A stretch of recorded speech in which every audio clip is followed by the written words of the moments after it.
Southern Vangard Radio. This is DJ John Doe, and to the left of me is my man. Back in effect after a week of Wade, Lord, Tulane, Chino, Eddie Meeks. What's good, people? Eddie Cappuccino, South Memphis, motherfucking East, Macklemore, me. Yeah. Hey, homie, real quick, Yeah. I want to say to you that I appreciate you. I think that the fans owe you a debt of gratitude. Oh, they do, huh? Yeah, for 142. Episode 142. Yeah, Why is that? was. I mean, hey man, unforeseen shit kept me away from episode 142. Yep. But when I woke up on that Tuesday morning, on that glorious Tuesday morning. And I wiped the shit out of my eye and I pushed play on my phone. And I heard how excited and amped you was on the episode, opening that episode. It just warmed my heart. And I think I shed a tear. You shed a thug tear. I think I shed one thug crocodile tear. One little thugly tear. Man. I tried, I appreciate you, homie. That was, man, thank you. because that wasn't my intent. Hey, no, I know it wasn't. Yeah. But sometimes the show's got to go on, and absolutely, like I said, I mean, this Sunday night is every Sunday evening is a bit of church for us. I mean, honestly, like all kidding aside, I mean, yo, man, I'm happy it's a motherfucker to be here right now. So even though you weren't able to come out last week, yeah, I was still happy as hell to be down in this joint cranking out that episode. No question. I was just trying to figure out how I can even come close to the energy that you and I collaboratively come with every week. And, hey, you was right there with it, homie. You was right there. You know what it was too? I was all the shit that we were talking over the past 2 weeks. I was trying to keep that energy up too. You know what I mean? We're gonna get back. We can get back on. Yeah, we're gonna get because I got some things. Our fans were nice though. They were like, John, you did a great job. Thanks for holding it down. But I do miss Meeks. Yeah, and that's that's cool. But I want to tell y'all this. Again, we put a lot into this without getting a whole lot out of it. Yep. Except for when we get to interact with the people and they enjoy us and we get a file email here and there. Right. Which is always entertaining. Yeah. But nah, man, seriously, homie, that was cool, man. Thank you, man. I appreciate you, homie. Thank you, man. I'm glad you did that shit. Thank you. Yes, sir. How was your week, dude?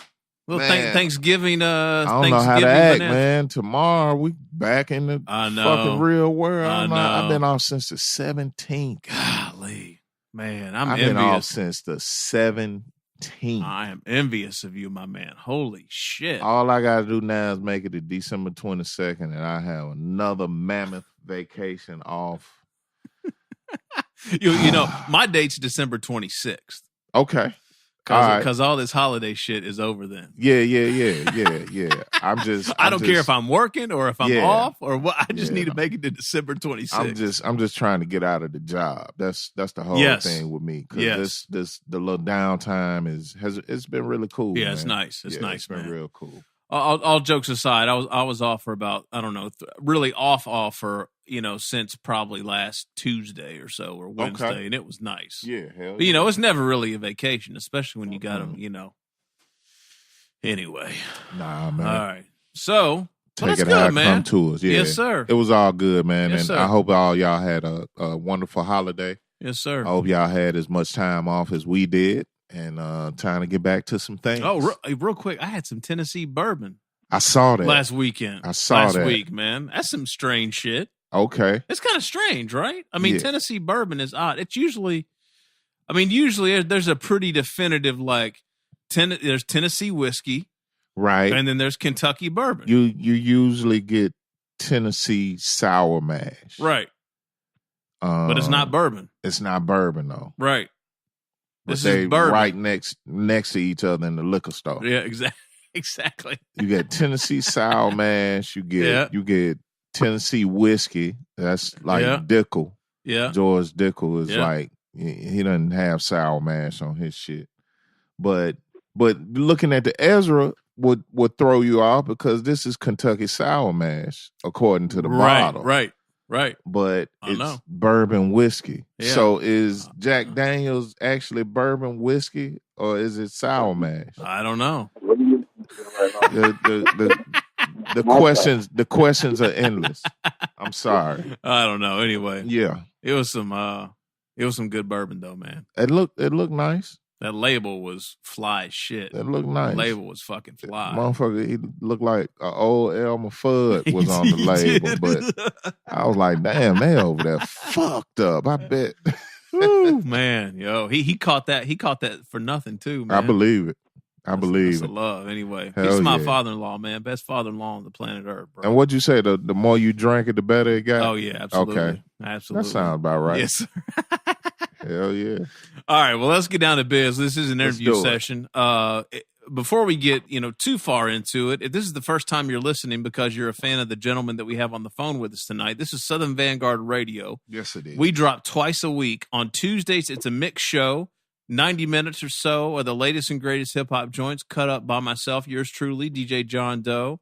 And, my partner in crime over here, Mr. Meeks, and I just talk a tremendous amount of shit. Yep. And, we just do just a lot of fly things, really, every week. And then on Thursdays, it's an interview session. So it could be with an MC or DJ or producer or A&R behind the scenes, but whoever it may be, usually within the sphere of hip-hop. Mm-hmm. That's on Thursdays. So we're on any number of platforms that you more than likely enjoy on a regular basis. That's SoundCloud, Mixcloud, Apple Podcasts, Stitcher Radio. Mm-hmm. We have a few other platforms, right, Meeks, that we're on if you don't want to, check those out. Absolutely. ATLHipHop.com, IamClassicRawRadio.net, Return of the Boom Bap, WRBB, all of those right here in Atlanta, and Soul Public Radio out on the West Coast. Absolutely. Yeah. Oh, and real quick, twice a month I drop a podcast on Official Crate Music Radio. So make sure you check that out as well. Check out @Official Crate Music everywhere. I do 2 episodes a month over there. We're up to episode 13 or 14 now. So, make sure you go check that out. Peace to my man Dave from Official Dave, Crate. what up? Hell yeah. All right. Without any further ado, all technical difficulties have been worked out. Oh, man. We are cooking with gas now, as they say. Tonight's interview, dude, okay, there's about 3 or 4 folks right now, Meeks, mm-hmm. that are just really bringing it from an MC perspective. Got you. And the guy that we're having on the interview session with us tonight is one of them. And, for whatever reason, and you'll probably notice, you go back and look at the playlist, it seems like sometimes this guy will show up in the show like 2 or 3 times. Yeah. Like I think in Official Crate Music episode 13 last week, I think he's on like 4 or 5 joints. Out of that mix. He out there working, man. On top of that, he's collaborating with a bunch of folks that we really fuck with right now, too, like Crimeapple, like a bunch of other guys. So anyway, I'm super excited about tonight. We had a fellow, I guess a homie of his, a fellow Canadian on about a month ago, Bozack Morris. Okay. So we're just kind of, spreading out in this kind of Toronto hip hop, underground thing here. No doubt. With none other than Daniel's son. Daniel. Yo, my man, how you guys doing, man? You guys are good? We're good. Yeah, man. We're great, dude. What's going on? Yo, I'm over here eating curry chicken and rice right now, listening to you guys, man. You guys are living the dream right now, man. You guys are my heroes. That's what's up. Well, we're somebody's heroes. We might not be our heroes, but we're somebody's hero. What's the curry chicken spot where you at, man? I'm at home right now. This is a home cooked meal. Oh, okay. By my big bro Blizz. He's like one of the biggest reggae artists in Canada. Oh, okay. He has you guys know Sizzler Kalanji? Yeah. Yeah, check out Blizz Party Time featuring Sizzler Kalanji. Check the video out. He's like the master chef. He just whipped up the crazy curry chicken right now, and it's delicious, I must say. You the one living the dream, Playboy. A hot bowl of that curry, man. It's authentic too. We got the CFL out here, and it's like the CFL Super Bowl today. They call it Grey Cup. Oh, okay. So he chefed it up in honor of the Grey Cup tonight. That's and Toronto's playing in the Toronto's playing in the finals, so we're all watching it right now. Oh, that's what's up. I'm upstairs watching on the big screen. Everyone's downstairs. That's what's up. Shit, damn! I'll enjoy that. Man, No, it's good. It's good. This is beautiful. You know, I'm honored to be on the show. I'm honored to be here. All right, beautiful. Thank you, man. So, Daniel, I don't even know where to start with you, right? Honestly, we've been playing a lot of the joints on the show, I guess, over the past year and a half, 2 years or so. And man, I'd really just kind of like to start from the beginning because other than the music, man, and like, your affiliations with Saipher Soze and, the Crate Division cats and Bozack and like, all those dudes, like there's really not a lot of information about you out there. So I'd kind of like to start from the beginning. Like, I mean, at a minimum, like, what's your story, man? Like, how'd you get, like, where are you from? Are you from Toronto originally? Like, what's your background? How'd you get into this hip hop shit, man? Yeah, I'm from just outside of Toronto. It's called Brampton. And, we're all part of the GTA, which is called the Greater Toronto Area. So I'm not in the city of Toronto, but I'm like 15 minutes outside. And I'm from Brampton. I was born out here. And I've been rapping. So I just turned 28. Like, I'm an 89 baby. I just turned 28. I've been rapping since I was like 11, 12. I met my dude, Saipher Soze, when I was 13. When we were in grade 8, he came to my school, and that's when we recorded. Me and Soze recorded our very first track when we were 13. So we've really been rapping for like 15 years. That's like my brother from the jump. Right. And it just been a lifelong kind of like a tool, a tool I've been developing. It's almost like a trade, People go to school to become like an electrician or, plumber or something like that. But this is like a trade I've been working on since I was young. And now it's starting to pay off, Now it's like a career path for me. Right. So Meeks, would this gentleman fall into the Young Boy Gang crew that you're assembling? Than, me and you. So hell yeah. Wish I was fucking 28 right now. But then again, I'm feeling the heat now, man. I'm feeling the heat. It's like, I'm 28. I'm seeing some of these younger dudes, like my dude Al Divino. These cats are like 23, and these guys are the truth. Like, yeah. Like I'm feeling the heat. It's good. Everybody's motivating and pushing each other in this market right now. It's a no beautiful doubt. thing. Nah, you in a good place, man. You definitely in a good spot. Like, what you being an 89 baby, like Toronto and hip hop and MCs out of Toronto.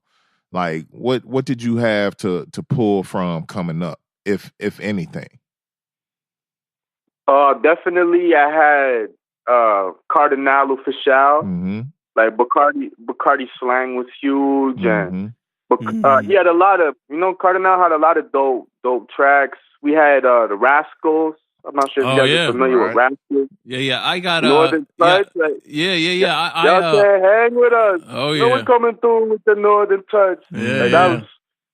I was like a little kid watching Rap City, and like they were on Rap City and stuff, and like I think they had Barrington Levy on that joint. Okay. And who else did I have? We had Ghetto Concept. Yeah. Even Sean Paul, man. Sean Paul's from Toronto too. Like Sean Paul's from Toronto. Dope. Wait, he's from Toronto? Did I? Sean Paul, yeah, man. Yeah. He's from Toronto, man. Baby Blue Sound Crew and all. Yeah, he's from Toronto. It's a major Caribbean culture. No, I knew that, but I didn't know Major. Sean Paul was from Toronto. Yeah, I don't think that's one thing that a lot of people don't know is how heavily Caribbean influenced Toronto is, because it's direct. Like I'm eating curry chicken right now. my big bro, like I live in a house of reggae music. Like the studio in the basement is I record like reggae legends. Like I engineer reggae legend sessions and stuff. Like Len Hammond, and like it's crazy. I'm blessed, but that's every day out here. It's regular. Like the jerk spots out here, the oxtail, the jerk chicken out here. It's top of the top out here. It's beautiful. Ooh. Oh, we gotta go. Oh, man. We gotta go. I was just looking at my passport tonight. I encourage everybody that can cross, to come to Toronto. If you guys are ever going to come to Canada, you guys got to come to Toronto.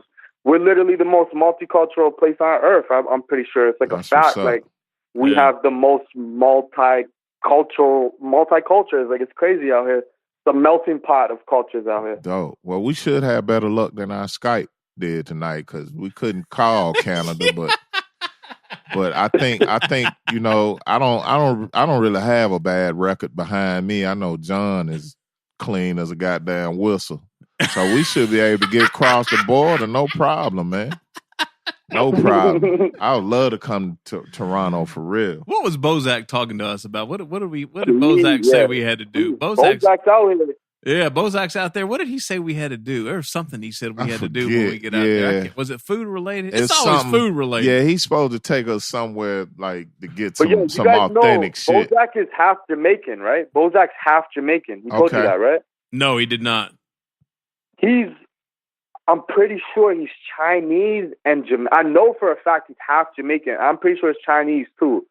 Yeah, he's half Jamaican. Like he was arguing with one of my friends. They were talking about spicy peppers. And he's like, "You guys don't even know about spicy peppers. I was raised with spicy peppers." Like, I'm pretty sure his like family owned like a patty spot or something like that. Like, yo, you guys got to talk to Bozack. Will tell you, like, he'll probably show you some of the illest oxtail spots and all that. Like, Bozack's got the information for sure. That's what's and he's up. from a different side of the city. He's from the east end of the city. So I don't even know the nice spots out there. I only know the nice spots on the west end of the city. Got you. So we both got you though. Bozack runs one of the illest radio stations ever out here. He runs the Plug. So that's the man right there. Dope. So Daniel, you have some. I mean, not only living where you're living and growing up around obviously all the Caribbean influence. You have some family members that were pretty heavily ingrained in music, right? Did I read that right? You have an uncle that was in the music business? Yeah, I did, but I never even really put that out there like that. I don't even. Yeah, that's kind of crazy. He's that's like my mom's uncle. He was big, and then my uncle, he owned he's not my uncle by blood. My blood uncle, my uncle Terrence. Half of my family's South African. My mom is South African. Okay. Her brother married my auntie Lorraine, who's Jamaican. So we have a huge Jamaican family that's married into us. So my auntie Lorraine's sister Gloria was married to my uncle Danny. So there's like he's like a second removed, like there's no blood relation. But he owned a record label that was called Bulletproof Records, and they won. I forget what it's called now. We got like these bootleg awards. It's called the Juno. We got the Juno. It's like the bootleg Grammys, like the Canadian Grammys. And he won that for like reggae single of the year, something like that. But I used to always go to their house for like family gatherings and stuff. And he had a dope studio in the basement. And that was like right around the time, like I was probably like 12, 13 around those times. Like I was just starting to rap. So that kind of, and he never even knew that I rap. He probably still doesn't know because they got divorced and he moved back to Harlem. So he's not even around no more. But he doesn't even know. Like, yeah, he was like a big influence on me, really. I haven't seen him in like 10 years. Oh, really? Wow. But yeah, he was doing his thing. He used to have like crazy Hot 97 tapes, like Big L freestyles, but like recorded. Like it was actually recorded on his cassettes. It had all kinds of crazy interviews and stuff like that. And I remember specifically bumping that Big L tape, the one with like that 7-minute freestyle with Jay-Z. Oh, He had that tape with like the tape with Big L like written in pen on it, and I was like, yo, that we used to bump that, me and my cousin Damien back in the days. That was like a big influence on me for sure. Dope. So did you have other family, like more immediate family members that were into music heavy, Daniel, or is it like you kind of doing the music thing kind of new, or for your family, or no? I was like, yeah, that's like, we don't really, there's nobody really. That was it. Like my uncle Danny, that was it. Like he was more like on the business side. Like he owned like a record label and had a studio in the basement and stuff like that. Like a crazy, I forget what that AKG, that crazy. I think it's like I forget what it is. He had that old school AKG. It's like all gold. I remember seeing that. It's like the same thing that Eazy-E recorded on. I remember used to seeing that mic. Oh, the mic, the AKG mic, yeah. I used to love those. Man, I still do. Every time I see that old school AKG mic, it's like nostalgic for me because I know how classic it is. But yeah, I don't have like really any. Oh, my man, guy. Yeah, people. The game just finished. The little Super Bowl bootleg Super Bowl just finished. So Toronto win. Toronto just won. Yo, we're champions. Oh, that's what's up. Congratulations, Toronto, on your bootleg Super Bowl championship. Hey, it's more than Atlanta can say. Hell yeah, Atlanta can't say shit. Yo, but you guys are nice, man. Julio caught 2 TDs today. So, Julio. Man, he gonna need 2 knee replacement surgeries next week. Watch. Oh, I love the Falcons. I'm not a Falcons fan, but I love the Falcons. That's what's up. Somebody got to do it. I remember I used to mess with the Falcons when you guys had D'Angelo Hall as a rookie. Now I got D'Angelo Hall on the Reds. I'm a Redskins fan, so we got like the old. Now he has to play safety and all that. But you guys had D'Angelo Hall and Michael Vick, and you guys had Duckett and Warren Dunn. I was the Falcons and Madden all the time back then. That's what's up. That's dope. What's up. How'd you end up being a Redskins fan, Daniel? Sean Taylor, man. God bless the dead, man. Sean Taylor, man. I'm all about the U. I'm a big Miami Hurricanes fan. And Sean Taylor was the beginning of all of it. You know, I used to play football. I played football, and I used to play corner and safety and return kicks and play running back and all that. But when I watched Sean Taylor tape, that's what made me really take football serious. Like, Sean Taylor was the man. Yeah, Sean Taylor. They had big hopes and aspirations for Sean Taylor at the Redskins organization. Man, I have the jersey up in my room right now, and I remember I got it. My birthday's in October, and he died in like November. He got shot in like November and died in like November, whichever year it was. I was still in high school. I was like I was in like my extra year of high school. I went back for another year just to play football and stunt on everybody like a fool. And he got shot though. He got shot in like November. He got shot like literally a month after I got that jersey, and like that, I was sad. Yeah, that's crazy. Yeah, I was sad about that, man. That was like a crusher to me because he was the best. He's going to be the best safety of all time, man. Yeah, no doubt about it to me. Yeah, they had big hopes for dude. Yeah, Daniel, you and Saipher are big football fans, right? You guys are all dipped in Giants and Redskins gear on the cover of one of your joints and everything, right? Yeah, you talk to Soze though. He's not the biggest fan of football this year. You see how the Giants. I bet he's not. He's not trying to watch no football no more. Giants hurting right now. Yeah, they're doing real bad. The Giants are doing real bad. That's fun to watch. We just beat them the other day. So that was a beautiful game. And we got the most injuries. Like, Redskins have the most injuries right now. Like, so it wasn't even looking good. It was like 3-3 after first half. Like, it was the ugliest game in the first half. So I was kind of scared because we got way too many injuries. Oh, that's ill. That's crazy, man. Well, who knows? We'll see how the season, how the season shakes out. Hell yeah. But gosh, I don't know, man. We have an Atlanta Falcons phone. You guys Georgia Bulldogs fans too? Nah, not really. Nah, we just live here, man. We just live in the metro Atlanta area, man. Yeah. We don't have a whole lot of support for the shenanigans and shit that go on around here, man. Yeah, we're transplants. I know. So Daniel, I mean, Meeks has been here since '89. Yeah. So he might as well be a native, even though he won't claim it. Nah. So Meeks is from Memphis, Tennessee, and then I'm from Kentucky originally. So I mean, we're all over the map. Like my wife's from Michigan originally.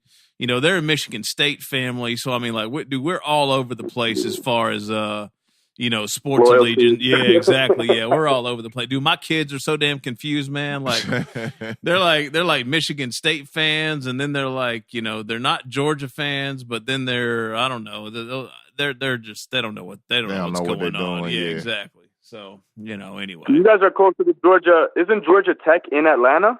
Oh, yeah. Yeah. it's So in Atlanta, right? Yeah.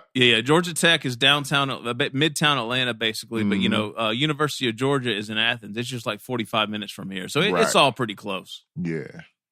Oh, that's cool, man. That's dope. Close. I love American high school football. Like I see the way that we take football out here is a joke. Like this, some of the best high school players out here never even get high school highlight tape and stuff like that. Oh, really? And then when I go out to Fort Myers and I'll go to like watch the high school games out there. Oh, that's football. It's football capital of the world. Like that's high school football. Them Texas and Cali. But I only been to Florida. I only watched the high school game in Florida. Anywhere in the South, and you talk about high school football, you just stepped into some of the realest shit ever. All the way from Florida on over, you can go over to Texas, Georgia, Tennessee. Tennessee is huge. Anywhere in the South and high school football, it's just crazy town, man. Shit. It's serious shit. Friday Night Lights for real. The playoffs and shit is going on right now for all the state championships and shit like that. So it's a real major time in the region right now for sure. And then those high school kids, they probably get to play in the Georgia Dome for the championship. No, the Georgia Dome is gone. They just demolished the Georgia Dome last week and sent. Where are you guys playing? Where's your home field? What's your home field called now? Then you guys are in the Dome again, though, right? Nah, they built the Mercedes-Benz Stadium. Right next door to it. Yeah, $2 billion stadium right next door to the perfectly. Nothing wrong with the Georgia Dome, but the Georgia Dome just got imploded last week, so they don't have that no more. I don't know where they're going to play the state championships this year. Yeah, it's crazy. It's crazy, man. Yeah, who knows? Man. Yeah. Deion Sanders used to take picks back to the house in the Georgia Dome. How they going to blow that up? They just got rid of it, dude. And I'm talking about there was nothing wrong with this facility. The only reason they built the $2 billion stadium was because Arthur Blank he didn't have any say-so over the dome. That belongs to the Georgia World Congress Center. Yeah. So he had to go out and get his own stadium so he could do what he wanted to do. It's just, man, they just blowing money around here, man. It's still BMF days around here, man. They just blowing money fast out here in Atlanta, man. I'm telling you, it's crazy. Man, that's bars, man. That's bar. That's a bar. I'm about to put that in my book right there. That's crazy. It's crazy out here, man. Just to see some of this shit going on out here, it's crazy, man. Like just for the fact that your new stadium is the Mercedes-Benz Stadium. Now you guys are like the flyest team in the world right now, dude. That shit is $2 billion worth of nothing. I'm talking about. I can't believe it. So Daniel, the craziest thing is, here's the craziest thing, right? Is they blew the Georgia Dome up last week. We got a brand new football stadium that's also housing the new Atlanta United MLS team, right? Yep, so we got football and soccer in that stadium. And then the new Braves stadium just opened last spring. So we've had two brand new stadiums open up in basically the past 12 months. Yeah. And Turner Field, which was replaced by SunTrust Stadium for the Braves, was built in like 95 or 96 for the Olympics. So the Georgia Dome and Turner Field weren't even 30 years. Yeah, weren't even 30 years old, man. Georgia Dome was only 25 years old. Wasn't that Olympics? 95 Atlanta Olympics. That's when Donovan Bailey was killing it, and he's from on the end. Donovan Bailey's from out here. Yeah. I remember that. Yeah, he got caught up with the roids, though. Wasn't that the? I was 6 years old, bro. I remember literally having races on the street, and everybody wanted to be Donovan Bailey. Yeah. And like I was the one little white, I was the one little white dude who couldn't be Donovan Bailey, and I'm still winning the races though. I was the one winning the race, and I couldn't be Donovan Bailey on Steve. That's dope. That's dope. Yeah. Man, I remember when he raced Michael Johnson and on a one-on-one. Mm-hmm. Was it? No, it wasn't Mike. I don't know if you remember the dude's name. I don't think it was Michael Johnson. I remember he raced that American dude. It might be Michael Johnson. It sound about right in the 200, man. Yeah, in the 200. Yeah, and he pulled up. The American dude pulled up and like he had a hamstring, like he pulled his quad or something. Yeah. Yo, I remember that day too. We had races on the street all day, and I used to love track, man. I used to love track, man. 100 meters, that was my. But was it Donovan Bailey that got caught doping late on in his career? I think that was Ben Johnson. Ben Johnson. He got caught. Yeah, he got caught up. Yeah, for sure. Hell yeah. He was diesel. Like, there's no way he wasn't doping. He was doping to the max. But the crazy thing is, everybody in that whole heat was doping, and they only singled out Ben Johnson because he crushed everybody. Like, he was just had the best dope. No doubt. Right. No doubt. Yup. He had the best roids. He had the best dope. And this is John Doe and Eddie Meeks on ESPN Radio tonight. We're about to fuck around, Daniel. Fuck around. We're about to get a sports show, bro. You, me, yeah, we not even. Yeah. We haven't talked about rap for like 15 minutes, man. We can just do sports. That's it. Well, yo, rap, sports yo, is keep life, him, man. Sports is life, man. Yo, keep him with the sports theme though. I see you really got your start with text battles. Can you explain that? Yeah. I don't think I know this term. Text battles is like the ultimate. I don't know. That's like my ultimate. How I learned how to. It's crazy that's where I started, but we used to do text battles. Like, man, I remember being a little kid, man, maybe 11 years old, man. I would watch Freestyle Friday, go and steal the Freestyle Friday bars, take them to these little text battles on MSN chat room, and just use those bars. I just fight bars and just use them, win battles, right? Right. So that's like my essence. And then one day I got caught. Someone was like, "Oh, you bite." Yo, I just heard that bar. Like, I was stupid. Like, I just really used the bar that just happened like 30 minutes ago. And then I was like, you know what? I stole so many bars that I know what it takes to make a real bar now. So that's how I began writing, is because I started biting for real. Right. Yeah. Right. I used to bite Freestyle Friday lyrics, like when Avalanche and Poster Boy, those times. I was stealing bars left and right. Well, yeah, that's how they say you start out, though, right? You imitate who you look after, right? So, as a producer, right? Totally. Like, as a producer, like I was trying to make beats like Premier or Pete or whoever, right? Like, everybody tries to, that's the only that's your frame of reference, right? Yeah, like all my first rhymes sounded like Sugar Hill Gang and Run DMC back LL. in like 82, 84. Yeah. Yeah. Right. Yeah, exactly. Hell yeah. Yeah. So how'd you get past that, Daniel? Like, when did you actually start putting joints together and, figuring out that you had something? I started putting joints together not long after that. I had like a little broken computer mic in my basement. I taped it up, started recording on like, I think the program was called like Acid Wave or something like that. And man, I started putting my joints up on like MySpace, and it's crazy. Actually, I still have my SoundClick from, I think the last time I uploaded on that SoundClick was 2008, and it's got like 200 joints on it. And that's like, I literally have my very first recording ever up on SoundClick, and nobody will ever hear that ever. Like, I know the link, but nobody will ever get that ever. Like, it's crazy. And I was like 11 or 12, man. It was a long time ago, like 15, 16 years ago. You just issued a challenge to the entire internet. Be prepared. Yeah, they got to find. If anybody could find that, like, it's easy to find. It's easy to find. I don't even know how easy it is to find, but if anybody really knows like my government name or something like that, they could probably find that.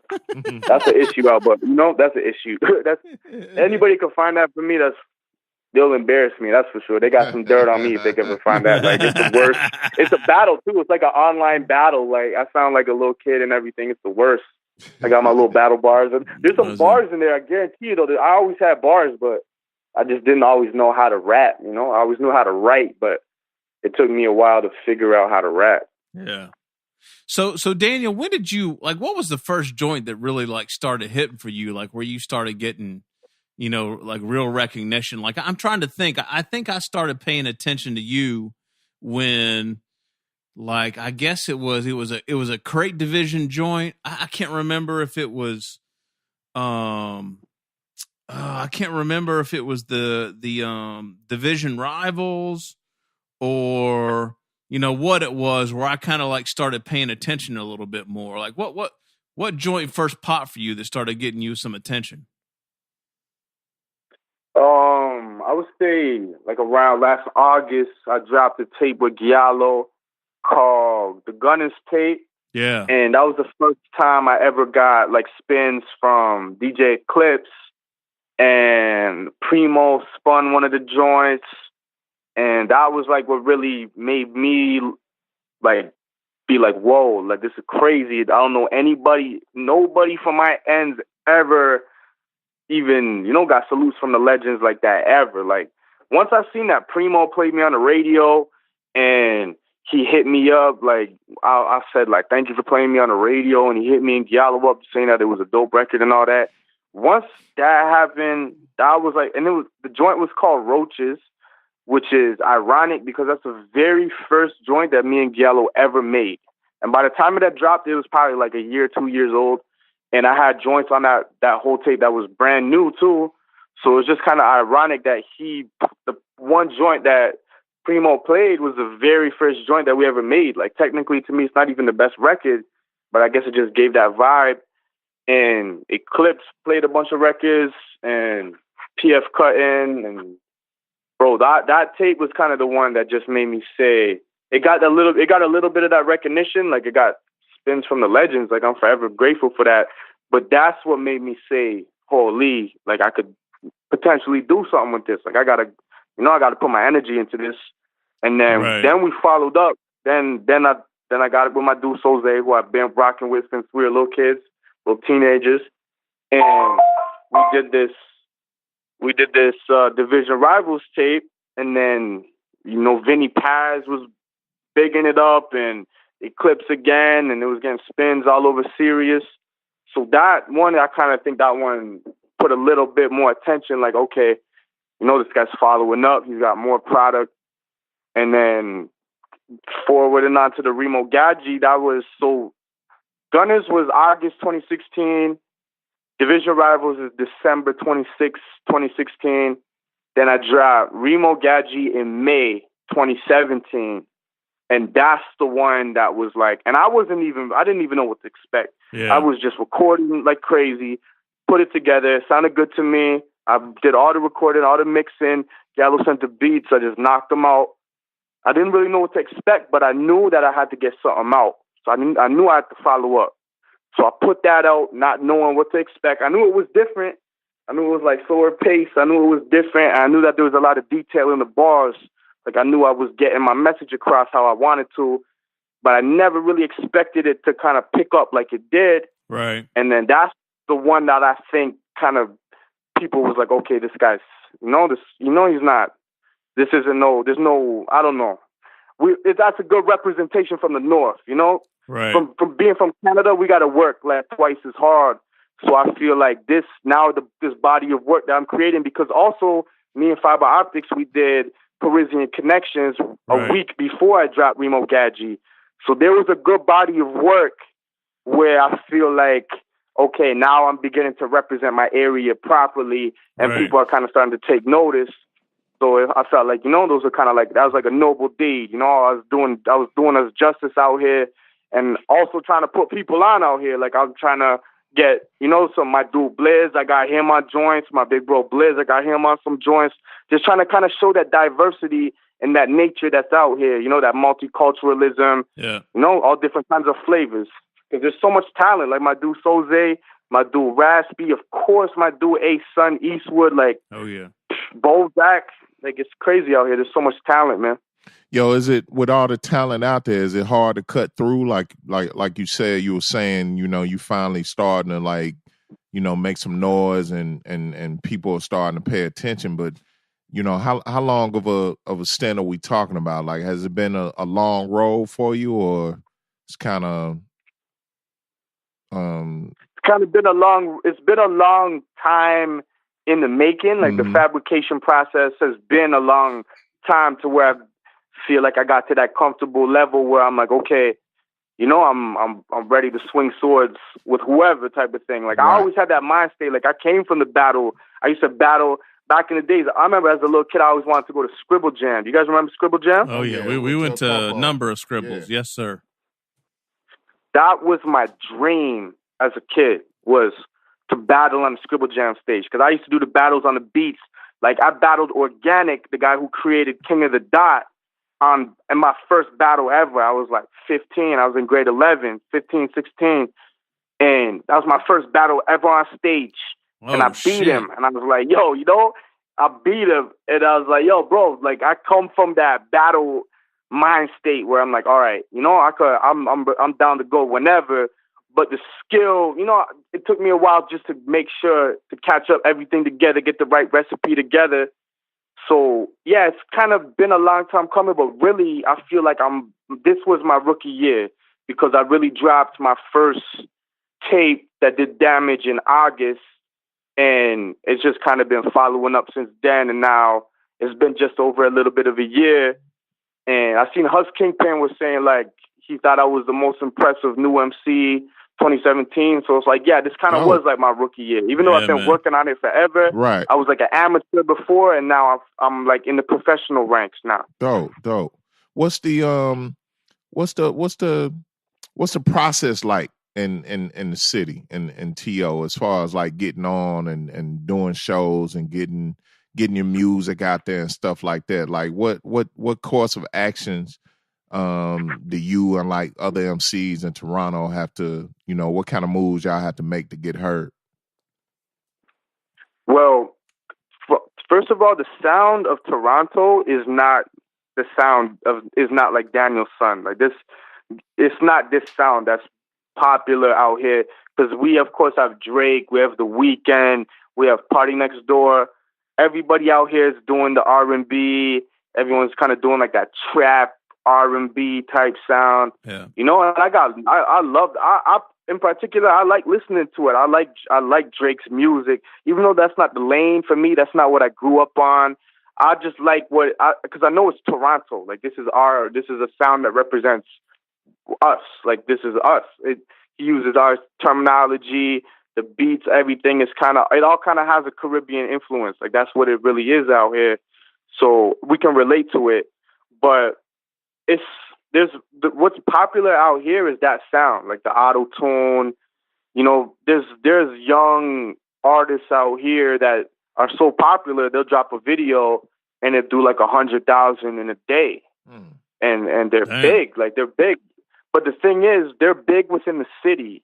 They don't have the international reach. Right. And I wouldn't sacrifice that international reach for anything. I pride myself on the international reach, because out here, Toronto's called the screw face capital. Like there's no support. Your only support is your immediate surroundings.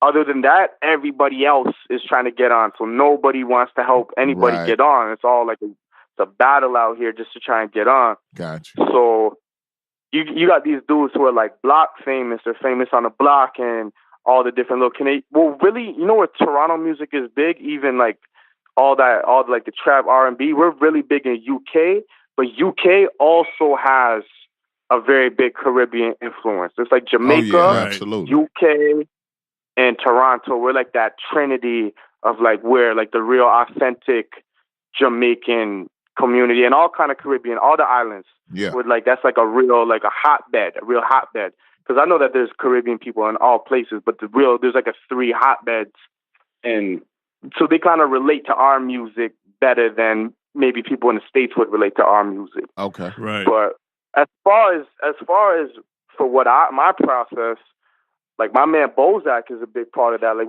there's 2 stations out here that really play the real underground, uncut, raw. Like my dude Mookie Betts pulled up on me maybe like right around after we dropped Division Rivals, probably in January, right around when I did my interview with Bozack. He pulled up on me and he was like, yo, these guys are playing Conway. Like, this is a Toronto station. They just played the Toronto dude. He kind of sounded like Conway. He was sick. I'm like, all right, what's the station? It's like 105.5. So I'm like, okay. So immediately I go back inside my house, research, add him on Twitter. Somehow, just before that, I had got in contact with Bozack. Bozack had hit me up. So I hit the plug. I hit the radio station they call the plug. I hit them up, and he's like, "Oh, this is Bozack." I'm like, "Oh, great! Like, what a small world." I'm like, "Yo, my friend was just showing me a radio station. You guys are playing all kinds of craziness. Like, how could we get together?" Type of thing. And then I was on the radio station the next week. So cats like Bozack, and Bozack's been doing a radio station for a long time, been giving underground acts like myself a platform where they can express, showcase their abilities. So that's like a big thing. And we have another station, 89.5 FM, I do New Breed MC. So it's like there's not very many outlets for this type of music. That's why I don't bank on Canadian fans, really. That's where it's like I'm trying to grow my European fan base. I'm trying to grow my American fan base, because out here, once you're popping elsewhere, then they'll follow you up. Then they'll follow fashion. Gotcha. But you won't pop out here. You won't pop out here until everybody's such a follow out here, and everybody hates so bad that they got to see you be embraced somewhere else before they'll embrace you themselves out here. Got you. Okay. So, hey, Daniel, did you plan on having so much shit out in such a compressed amount of time? Because, I mean, you just rattled off a ton of releases. And I think I remember, like, after, I saw all the Crate Divizion shit dropping and the shit with Gallo, and I was like, it just seemed like there was something out from you, like, every other month almost. Was that planned, or was that just accident that everything was just kind of dropping at the same time or close together? It was, it was like a plan. It was like a mix, a good mix of both, with this, when you're feeling inspired and when you're feeling motivated, you ride that wave, you ride that momentum until, because you're known as an artist, it's inevitable. You're not going to always be in the mood to make music all the time, 24 hours a day type of thing. So when you're in that mood and you're in that zone, and, that's when it's like Yellow's on a beat, the track almost writes itself. It's like I don't even think. I just black out. Just the bars just start formulating. So in those times, you just ride the wave. And I was fortunate to be in a place, like in a mind frame where, I had like a consistent source of motivation and inspiration. Yeah. And so I was just trying to work as hard as I could, just trying to milk it, just, trying to get the most out of it that I could. And so it ended up, it's kind of planned, because when you feel that way, you're like, all right, we're talking with a team. I'm talking with Giallo. I'm talking with Vic Grimes. I'm talking with Fiber Optics. It's like, all right, let's step on the gas right now, because, we're feeling good. This is the come up right now. Like this is what we're supposed to be doing. And then, so then there'll be times where like you're not as motivated, and then you have what you got out right now, but you got a whole bunch in the stash. So this stash could last me for a while. Yeah. So we always have something in the stash, Always have something in the stash. We're working on new stuff, but it was kind of planned, but it was also because we were just taking advantage of the time. Once we could tell what time it was, we're like, all right, it's time to take advantage. Let's make a plan based off of the situation we're dealing with right now. Right. And, it's still that situation. It's still the same thing. We still have a lot of things planned. It's kind of been, right now it's kind of been, like I dropped, it wasn't even like a tape. I dropped like a mix called the Moonshine Mix. Yeah. I dropped that on my birthday, October 1st. Yeah. And it wasn't a tape. It was just a compilation of music. I wanted it really to be like a radio mix. That's what I wanted it to sound like. It was just like a mix, compilation of new stuff, old stuff, So I put that out just to keep the vibe up. And now we got this Santa Maria tape I'm working on with Giallo. It's going to drop right around New Year's. I got an EP that I'm dropping December 26th. Oh, shit. So we're just going to keep the momentum going. Yeah, nobody even really knows. That's like the, you guys are getting the advanced blueprint. Yeah. Hey, yo, what kind of sandwiches that you eating on the cover of that Moonshine Mix? That sandwich looks good as hell, man. I don't know what the fuck that is, but that looks good. Jerk chicken sandwich, my friend. Jerk chicken sandwich with the coleslaw on it, oxtail gravy on the sandwich, plus a little, what you didn't see is I had like a little cup of oxtail gravy just in the cup that you dip the sandwich into. That's the real 1-2 punch. And that's from a spot out here in Kensington Market. It's kind of like a little hipster area in Toronto. And it's beautiful. Like on the weekends, you go to Kensington Market. In that place, for sure, that's the safest place in the city. Safest place. And you just go. There's so many good restaurants. There's like so many good little small restaurants. There's like 3 different jerk spots in like a 4-block radius, and they're all crazy. But this one particular spot, it's actually called the Jerk Spot. Like that's what it's called. It's called the Jerk Spot, and they got the jerk chicken sandwich, and with the coleslaw on it. It's crazy. You dip it in the oxtail gravy, and there's not much else you can say. You know, for that little 15 minutes where you try and enjoy that sandwich, you have no problems in life at all. That takes you away from all problems. All I know is that for a motherfucker to be on the cover of a release, to be eating that goddamn sandwich, that sandwich must be good as hell. Flexing like a motherfucker. Like motherfucker, I got this sandwich and you don't. And you don't. And the bread is not no regular bread. It's like almost like a cocoa bun type of bread. Like it's ridiculous. Shit. That sounds good as hell right there, man. Oh Lord. Yo, when we going to Toronto? I don't know, man. Look, I'm telling you, man.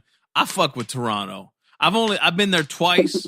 I can't even remember the last time I went, but I'm telling you, you and me in Toronto, man, That would be a good fucking time right there, man. Let me tell you. We got a lot of spots for you guys, man. If you guys are ever out here, let me know in advance. Like, I got you guys. I hope you guys are heavily down out here, especially when it comes to, if you guys need food spots for sure, because there's the spots that you walk into, kind of looks like, a little shady. The lady that's serving you might not be so friendly, but trust me, they got the food out here. Like, there'll be 4 different jerk spots, and all the jerk chicken is the best, but they taste different. Like, they have different spices, or the oxtail gravy might be more peppery. Like, it's like barbecue. It's so crazy. It's like barbecue here.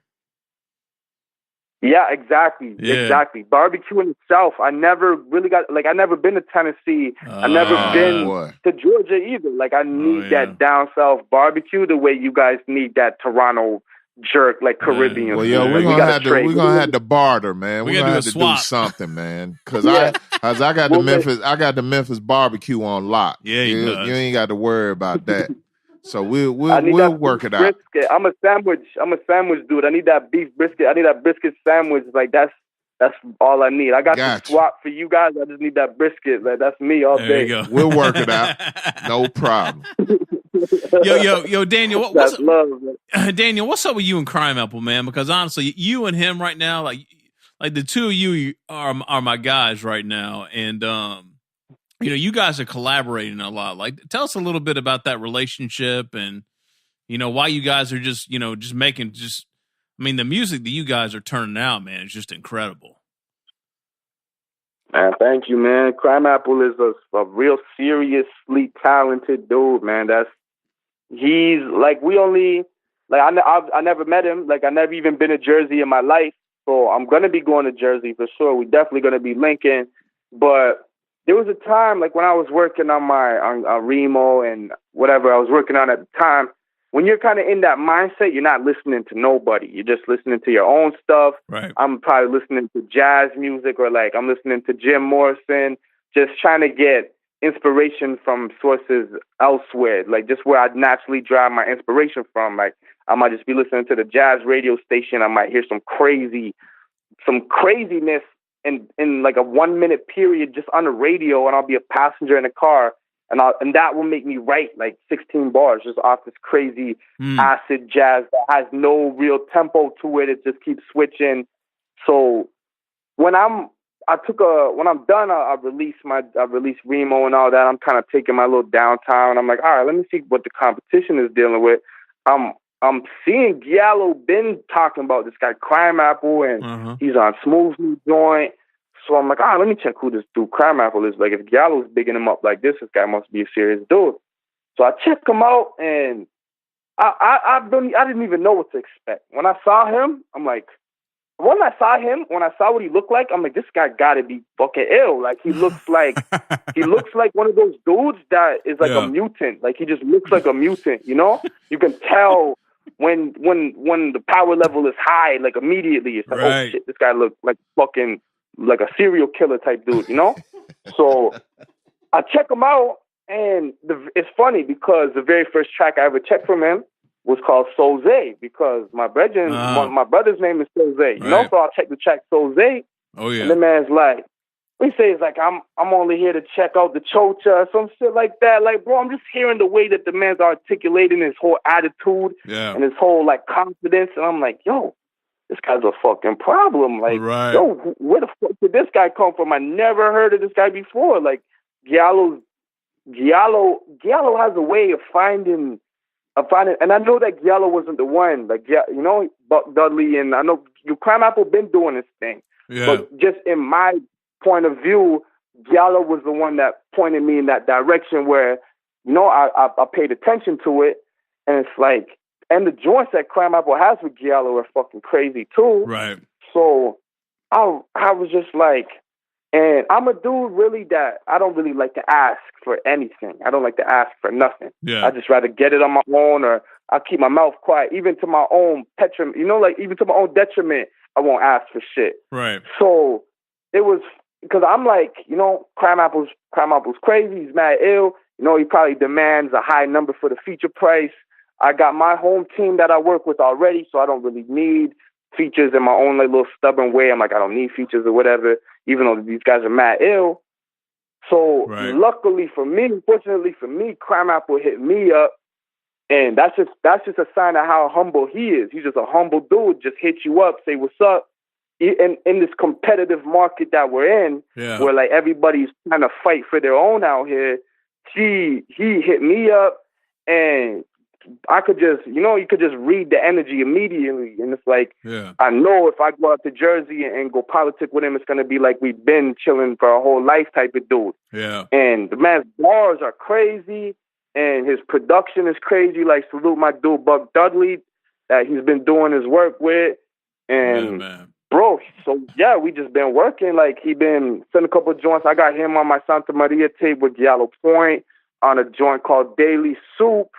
And, bro, the man fucking is a monster. Like, he's a beast. Yeah. And every tape he's been dropping is ridiculous. So, yo, shout out my dude Crimeapple, man. He's doing big things. Dude. And it's like it's a beautiful thing to watch everybody that's in this market, too. You know, like, I'm a fan of a lot of these artists out here, these guys that are out here chasing their dream the same way I'm chasing it. I see these dudes getting up, going to do their thing, you know, it makes me say, fuck, I got to go run this race the same way. I got to run this race hard like these guys are running, because if you ain't running, people is running you down. Yeah, no doubt. It's good to have motivators, man, for sure. Yo, that When You Go, Daniel, yo, man, that shit is fucking incredible, man. That When You Go. Hey, yo, you know, the kind of, when a dude like Crimeapple sends you a joint and he's like, yo, I got SmooVth on this, you know, I need you to go on the first verse. Like, bro, it's nothing that makes me feel nervous in the studio except shit like that. You know, like, shit, I'm gonna be the first one to set it off. Like, that's crazy. You can't have one whack bar where those dudes will just mop the floor with you because they're savages with it. Man. Yo, there aren't many. I mean, Meek said, you know me. Like, there aren't many records that I will play, you know, 20, 25, 30, 35 times in a row. Yeah, it's got to be wild. Yeah, man. But look, Daniel, that motherfucker right there, yo. I mean, that joint right there, like, I mean, I was checking for y'all anyway, but that record right there, bro, I mean, that's what I call like my morning record. Like, when I get up and like I get, you know, the kids are gone and I'm in the ride and like you just hit repeat. You know, you just had that joint on repeat. Mm-hmm. That motherfucker right there, man. Wow. I mean, that is a for you. I'm glad that you feeling it, man. Yeah, for you and Crimeapple and even SmooVth. I mean, I'm a fan of SmooVth as well, but man, that right there, that might be top 5, top 10 record for me this year, man. That's a great fucking record, dude. I love that record, man. Dope. Anyway, bro, those guys. Sorry, I'm fanboying out over here. Sorry. Nah, yo, man, that's love, man. I love hearing it, man. It's crazy, you know. This is just, it's so. I just feel so happy with how everything is going right now, and the type of people that you meet through this music business, you meet a lot of weirdos through this music, man. Let me tell you meet a lot of fucking weirdos through this shit. That is statement of the year right there. Cool. Yo, that is a soundbite from hell right there. That is the soundbite right there. Yo, you meet some cool ass dudes too, man. You meet some cool ass cats, and it's like, yo, we never even really linked up in the physical, but it's like you link up with some of these like-minded cats, and it's like the way that their energy on whatever side of the planet, like, yo, recognize Ali, man. My dude's in Ghana right now. He's in Ghana, and to see the type of impact he's having from Ghana, and I'm like, bro, like he'll send me a record and it'll be crazy, and I'm like, bro, like your energy is being sent from Ghana and being reciprocated out here in Canada. Like whoever would have thought that they'd be listening to a record from a dude from Canada and a dude from Ghana. Yo, like, wait, I did not know this. Hold on 1 second. Did you know this, Meeks? He's in Ghana, dude. He's in Ghana, man. Yo, I got a lot of. Is he from Ghana? I don't understand. I'm confused. I don't know the full story. I put my money. I'm pretty sure, man. I'm pretty sure he's born in Ghana, and I know for a fact he's inGhana. Like all his videos are from Ghana. Like he's out. He's there. That's where he's. Wow. I thought he was a New York people out here from Ghana. Oh, okay. I was thinking it was a situation like one below. You got me. I'm out here kind of. Oh, right. Yeah. You know, I know. That just shows the man's power right there. Like the impact he's having on North America and Europe from Ghana. Like, bro, he's a fucking animal. Like you talk about being against, you just don't have the same resources and shit like that. Like you don't have. It's crazy. I will say that is one of the greatest things about the whole internet shit. Oh, no is doubt. that it just cuts. It just cuts so much mileage off, and you can reach out to people, and you can have an impact in another country and stuff like that. I mean, shit. When we was doing our thing real heavy and fuck around and ship some shit overseas, that motherfucker spread like wildfire, and next thing you know, motherfuckers is reaching out and trying to figure out what's going on, and you get the if you're ever out here emails and all that type of shit. Yeah, the internet has done some great things for a lot of people in places that we normally wouldn't know about. Right. You know what I'm saying? So no doubt. that's we big up the internet for that one thing right there alone. Yeah, that's so true. That's so true. Hell yeah. It's just the way that it just shows you what the power of music is. That's just the power of music. You can bring people together from all different types of walks of life. Mm-hmm. You can tell. You can tell when a fake motherfucker is making some music. He sound like people just. There's just a thing about being true in music. Like if a fake dude's trying to make some music, you're like, yo, this dude fake as fuck. And I would have never knew you was a fake motherfucker if you didn't make no music. Right. So you just expose yourself. It's like it's like a polygraph when you go on the mic. You gotta because the masses are gonna tell you. You might think it's the illest shit ever, but it's everybody's think, yo, bro, you garbage. Like, what are you doing right now? Right. So that's the power of music. Like, I never would have met these cool. I would have never been politicking with you guys, man. I'm out here having a good time talking with you guys, and that's just the power of music right there. No doubt. Yeah, no doubt. Hell yeah. So Daniel, if you had to tell someone, like, what's your reference point for someone that's never really dug into your shit? Like, do you have one body of work that if right now, here's where you go to get like quintessential Daniel son? Where would you point them, man? I feel like the most accurate representation of where I'm at in my life right now would be the Remo project. So, that would be a good way that you could start right there, and then you could work backwards from there. Okay. But, this Santa Maria, I got a bunch of joints I'm working on right now. Like, I got this EP I'm about to drop. We got Boxing Day. December 26th to us is Boxing Day. I know. Yeah. I'm actually going to be in Florida for December 26th, so I'm going to release that EP while I'm in Florida. Okay. So, and then I got so much joints I'm working on right now. So that would be a good reference point, because from when you're at Remo and you can work your way back to the Gunners tape, and even I have a joint I dropped in January 2015, Moonshine Chemist. Yeah. My very first collaborative project I ever did with Crate Divizion. Then Fiber Optics and myself, we released Parisian Connections 1, and that was like simultaneous. I think that was like February, March of 2015. And then I didn't drop again until August 2016, which is the Gunner's tape. So if you're gonna go to Remo Gaji, work yourself back from there, you can see the progression. You can see the growth as an MC. You know, you can kind of see where I'm at in my life. Like my earlier records, I listen to myself on my earlier records, and I picture what I was going through in life, and I can just like, I'm just like it's just like anger and just misguided energy. And now I see where I'm at now. I'm more mature. I'm more, you know, schooled in the aspect of life, and I'm more directed. I'm more channeled. I'm more relaxed. I'm more calm. I'm happy. I know that this is a path to success as long as I work as hard as I can. So I take care of, if I cover my bases and I work as hard as I can, I know only good things could come from it. And that's like something that's like the path of the samurai right now. You know, like the sword is only getting sharper the harder you work. So that's just the path I'm trying to take right now. And you can see that the Remo tape, I'm more comfortable in that path that I'm taking right now. I'm more ready for it. Before, I'm just raw. I'm just like raw energy. I'm not molded. I'm not as polished.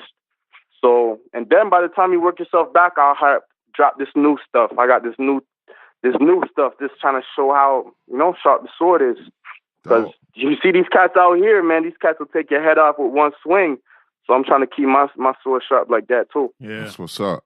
So Daniel, you sent us 3 joints before the interview started. What can you tell us about those 3 joints you sent us? Because we're going to play them on the show. So we're going to play them on episode. Where are we at? 143, right? 143, yeah. 143. So what can you tell us about the 3 joints you sent us that we're going to rock? Yo, one thing I'm going to tell you is I got so many new joints that I couldn't even tell you what joints I sent you, bro. I got so much new joints. All right. Canadian dump, God. What did I send? Hold on. Let me think. Hold on. Right now. Okay, so you sent me one joint. Okay, we'll read them off. No Pressure. Okay, featuring... No Pressure. Let me talk about No Pressure. Okay. No Pressure is featuring my big bro Blizz, and we were listening to like Cypress Hill, and Giallo sent a joint. You would have thought that it was a Muggs beat. Like, you would have thought it was DJ Muggs. Okay. And then he's like, bro, this is so crazy. Just, bro, literally, No Pressure is us doing our Be Real impression. For real. Okay. Like, that's us paying homage to Be Real. For dope. real. That's dope. All right. Then I've got Summer Rain. Summer Rain is off of Santa Maria. Nobody else has that record. Only you guys. Nobody else has any of these records. Only you guys got these. Oh, shit. And Summer Rain is one of the joints on Santa Maria. No Pressure is also a Giallo beat, but that one's not on Santa Maria. Okay. I do have Blizz on another joint though on that tape, but that one's gonna be like a single. And you guys got that first, man. I appreciate you guys stretching out to me, sir. so I had to show love back. Dope. Thank you. And so Summer Rain is on Santa Maria for sure. All right, and then we got Icy Psalms with Asun. Oh yeah, produced by Shiloh. My dude, the illest rapper in Toronto right now, and soon to be of all time. He's already the illest rapper of all time from Toronto to me. My dude, Asun Eastwood. Are you guys familiar with him? Very familiar, No yes. doubt. We played a number of his records. We love the Hollywood Briggs Project. Absolutely. Yes, sir. God bless his dead. R.I.P. Hollywood Briggs, man.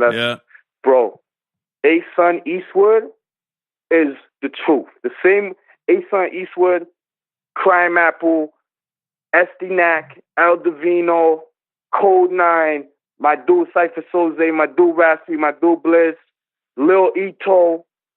Yo, Asun Eastwood, he's the truth. He's the nicest of all time to me, in my opinion. I love it. Yo, I'm a fan of everybody, but I'm the biggest Asun Eastwood fan that there's ever been. And he's not even made his mark yet, but it's his time right now. It's his time. And I'm so excited for everybody to soon be, exposed to that. Like, once he hits everybody, it's over. And the plans that he's got and just the energy that he's got. And we only blinked up like within the last 6-7 months. And You know, he's a little bit older than me, and just the wisdom and the guidance and just, you know, the positive, uplifting energy he showed me. That's like a real OG that I feel like everybody could benefit from knowing. He's a person that everybody could benefit from knowing, having a conversation with. You might hear his music, but you don't know him. As soon as you have a conversation with him for 15 minutes, his music automatically becomes 100 times iller just off his character. He's the illest of all time. And that Icy Palms joint is just one small little glimpse of his immense talent and potential. And I can't say enough good things about my dude, Asun Eastwood. That's the big homie for real, for real. Right. And by this time next year, you're going to be saying Daniel's son called this from the jump. He's the fucking illest. All right. Yo, real quick, one more. What about your man, Future Wave? So I was in the lab with my dude, Future Wave, yesterday. Okay.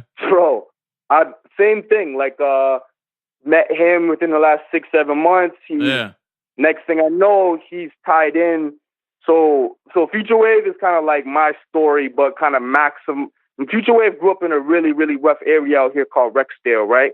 And he's like that classic story that's kind of like me. Like, you're like the one white dude in the area, surrounded by nobody else who's white type of thing, you know? Yeah. And so he's a little bit older than me as well. So come to find out that a lot of my big homies grew up with Future Wave. So just the way that it's a small world out here, and then just, just some of the people that he's worked with that I know or that I've come to know over time, and just a serious, serious dudes that he's worked with, like, I could relate to him so much. Like, when we talk, it's the same thing. Like, you meet somebody, but it's like you already knew them your whole life type of thing, you know? Right. Now, that's the same thing. He mixed that joint that you and Bozack did for Dave over at Official Crate, right? Didn't he do that karate music joint? Yes, sir. He did. Yeah, man. And that was my first ever introduction to him. And I was so impressed because normally I handle all my own recording, mixing. Yeah. So I recorded the karate practice at my spot. Okay. I recorded it. And I sent Bozack like a little reference that I had in my mix. And a lot of times you send somebody a reference, then you send them the raw vocals. And just in my cases, in my opinion, I like how I mix my own stuff. Right. So a lot of time you get a mix back and you feel like, okay, well, my mix was better, but whatever. Always. I got that Future Wave mix back, and I was so impressed with how the mix sounded that immediately, and we weren't really familiar with each other at that time too, until Asun and myself did Summer's Fucking Over, and Future Wave did that beat as well. And we linked up and met. We shot the video with my dude Mercenary, who's also another monster. Mercenary he did the Asun video, 5 p.m. He did Wakao, he did Summer's Fucking Over, he did Young Memphis. Like, Mercenary just did a video with Mayhem Loren. Watch out for my dude Mayhem. Watch out for my dude Mercenary, who's on the heavy come up right now on the video. Okay. All right. He's about to be the next fucking illest of all time when it comes with the videos. All right. But so yeah, that I met Future Wave then, and it's crazy. Like, now we're like 9-10 joints deep into a tape right now. Yeah. I was just cooking with him all day yesterday. Another guy that you meet through music who's cool. Out of all these fucking weirdos that you meet some cool ass solid dudes who's like, those guys end up being like, you feel like you've been knowing them your whole life. And Future Wave's a classic example of that. Like, I can't be more happy with how things are going. I'm meeting these cool ass dudes. It's all this. We be meeting, bro. Shout out to all the female hip hop fans too. I be getting some cool ass chicks that be loving music. And like, I got chicks hitting me up saying, "Oh, yo, you got to join with Crimeapple." I'm like, yo, first of all, how do you even know who the fuck Crimeapple is? Like, yo, you the coolest girl of all time. Crimeapple, like, shout out to the ill chicks, Shout out to Catalina Papa, that's the fucking illest. Shout out my female hip hop supporters. Yes, all they the out there. Hip hop in general. Yeah. They few and far between, They're but the they're out coolest. there. Yeah, man, absolutely. No doubt. Yo, no lie, that karate practice record, Daniel, I think is what actually made me like fully like wake up to what was going on up there. I don't know what it was about that record. I just think it was the beat, it was the rhymes, it was the way it just sounded so goddamn big, man. And I'll never forget. I played that on a college radio station at Georgia Tech. Actually, I think I started off a show because I played there about once a quarter.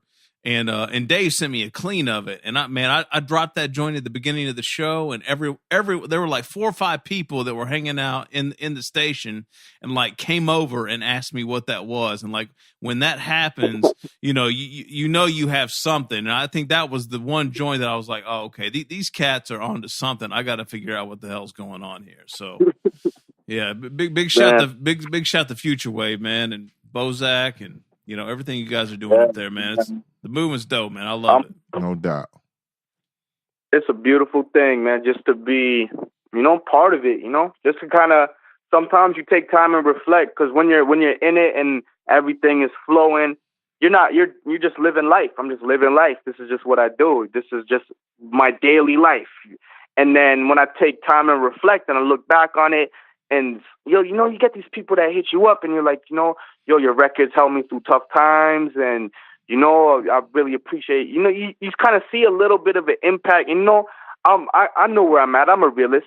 I'm on the come up right now. I'm still trying to make it larger, but I'm seeing still the small impact, and it's large to me. Like when somebody hits you up and you say like, yo, your record helped me through tough times, I could relate to what you're saying on this, and like, yo, you're the truth. I get 1-2 people from Canada saying like, yo, you're like, you give us hope for music out here and stuff, and they're on the whole other side of the country. Like I feel so happy with what's going on, and I feel so motivated to just keep working hard. Just the people that I've met, and just we have this small community, which is this underground hip hop community that nobody knows about. If you're not immersed in it, or if you're not digging, or if this isn't your regular life, like me, I'm trying to make a career out of this. You don't know about Crimeapple. You don't know about Rec Ali. You don't know about Al Divino. You don't know about Southern Vangard Radio. But the people who do know about this, and the people who are in the community, you can see that it's getting bigger every day. You can see that, you might have made this much for this record, but a couple years down the line, these records might really be your career path. This could be your source. This could be a source of income. It already is a source of income, but this could be on a much larger scale. And I'm talking with some of these veterans, and they're saying like, yo, the time that we're in right now is reminding them of like classic times and classic records. And there's so much ill music out there. And I'm just happy to be a part of it. How could you not be motivated and inspired? Every time you go and check on a new weekly radio list, you got crazy artists like Crimeapple and Rec Ali and SD Nack and Al Divino and Lil Ito. How could you not be inspired right now? Even as radio hosts, like I know you guys are doing your podcast. I know you guys must be inspired just off the energy that these other artists are giving out. Like it's a beautiful thing. Oh, it's just a dope time right now. What the dopest thing that stands out for me right now is when you talk to somebody like you that's 28, or a Fahim that just, fresh on the 21st year of his life or something like that, or Nolan the Ninja, somebody like that, right? That's making the music that me and John grew up on. You know what I'm saying? That type of music, that type of feel, and it doesn't sound forced, it doesn't sound fake. It's authentic. You know what I'm saying? So we appreciate that the most, man. It's Absolutely. Like y'all don't even have to be fucking with the music like y'all fucking with it. You know what I'm saying? Y'all could be skinny jeaned out.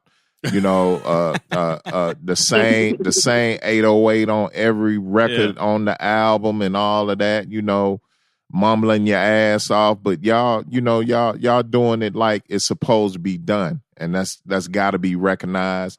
It's got to be put on Front Street, and people need to know about it, man. So yeah, us as radio hosts, I think that's the best thing about what we're doing every week, is just putting the spotlight where it needs to be. Yes, sir. Yeah, absolutely. And man, I can't express my gratitude enough for that. Like even today earlier, people hit me up. Yo, what are you doing today? I'm like, yeah, we're over here. We're about to watch this football game. We got the curry chicken on deck, of course. But later I got this I got this radio interview with this radio station out in ATL. And they're like, what? People listen to you out in ATL? Are you serious?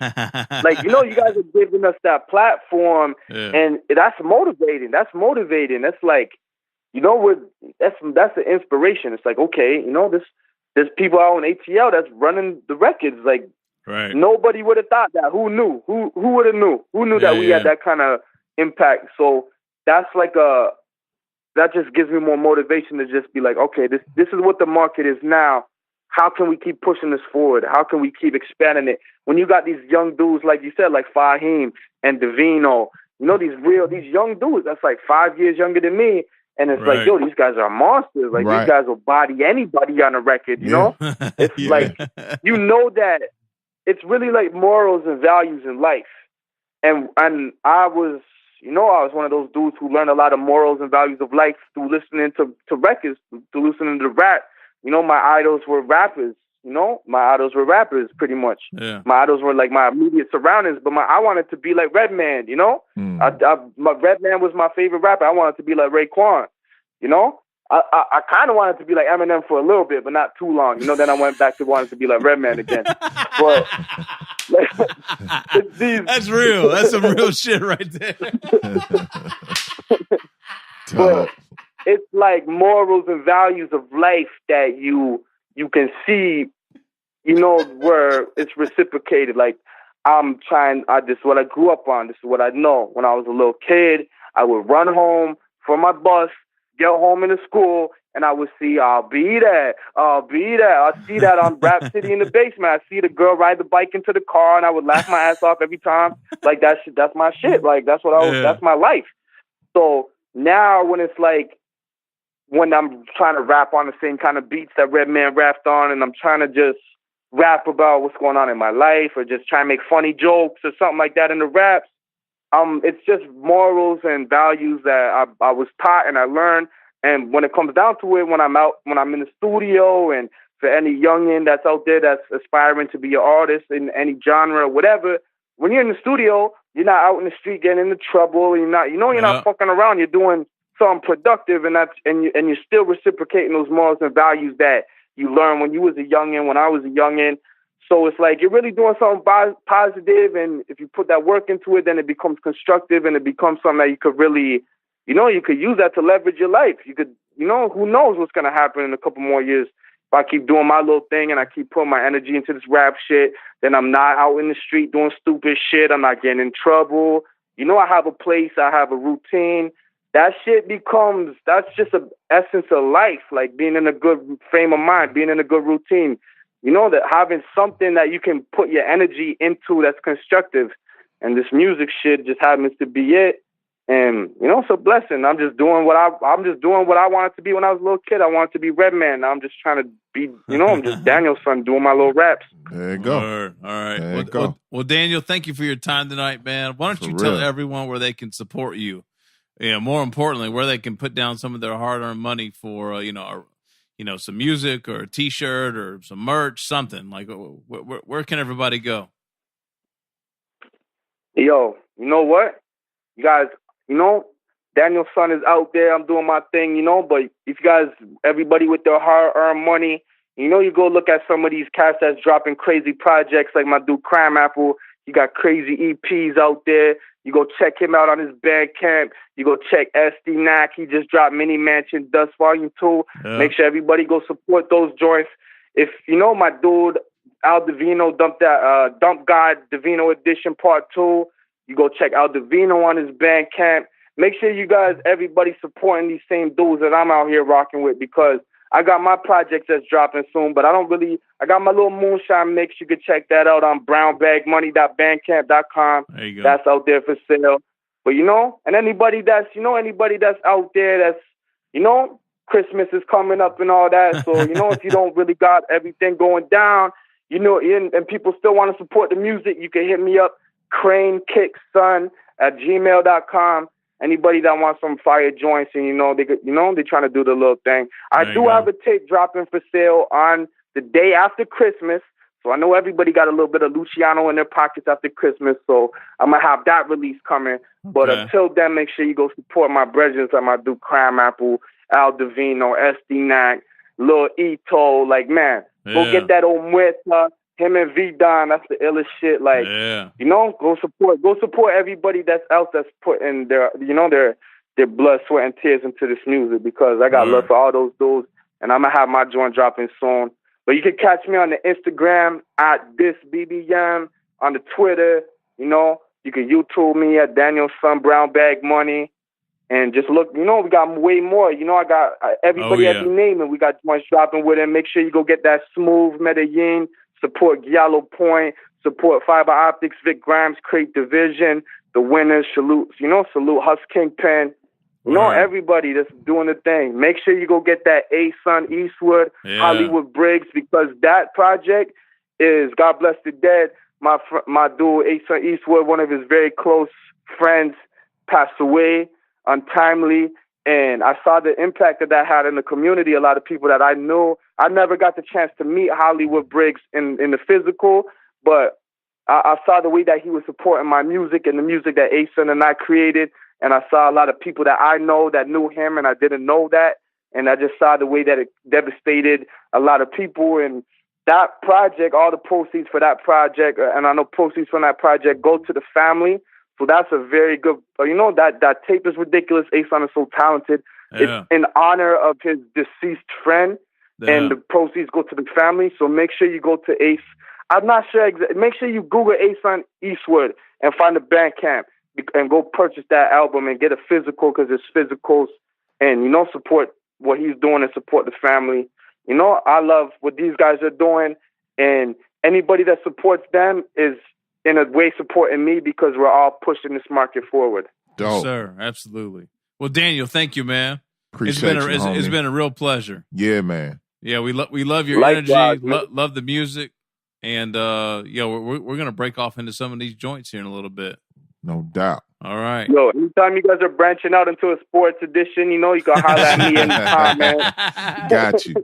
Got you. All right, Daniel, thank you, man. We'll be in touch, bro. All right. Stay up, man. Yes, sir. Peace. Both of you guys, man. You guys enjoy the rest of your night, and I appreciate you guys having me, man. Much love. I look forward. Anytime you guys need anything, just holler at me. Any drops or anything, I got you guys at all times. Any way I can show love back for the way that you guys showing love, just hit me up. I got you guys. Yeah, you got it. Dope. All right, my man. Thank you, bro. All right. Peace. All right, be good. Peace. All right, Meeks. Yeah, man. Oh, that's a good one. Oh, yeah. I'm feeling all inspired and shit over here, man. Very positive, man. God, very uplifting. I am a lot more positive than I am. I know we were interviewing a motivational speaker tonight. Shit is awesome. Nothing like being motivated by a 28-year-old. Hey. You gotta get it. You gotta get it. I love it, man. Get it now. Yeah, I'm serious. This shit right here, this is why I love this shit, bro.